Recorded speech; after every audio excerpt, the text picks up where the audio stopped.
Yinyuma vazion gasha hankina zakashesha bwe muhonda nayo itaka rya government rukwikanga higisha terwa mwe bari kugira ngo ente za sande tizishemereye ko bana zariramo kuno ya SHEEMA umuricyaga tukine karantini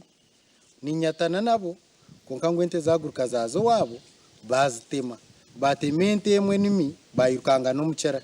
Polisi ya SHEEMA Central Station Kabwohe hekwasire chairman wa Chagaju Cooperative Society rukuteka teko kubabira ry'inyuma y'ikikorwa iki konkana onabiye hakana ente kujimanya bize batemire twakomita kari twakinga gate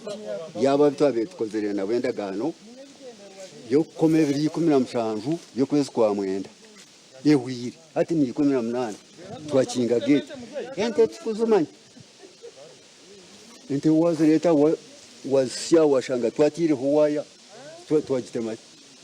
Katomi kongajere ngo akikirizana na sande ngo atakagaruka kuri zo mu itaka ryabo yari yari kugira government kahereza abarisa Chagaju Farmers Cooperative bonga ahabw'eitaka ente zirya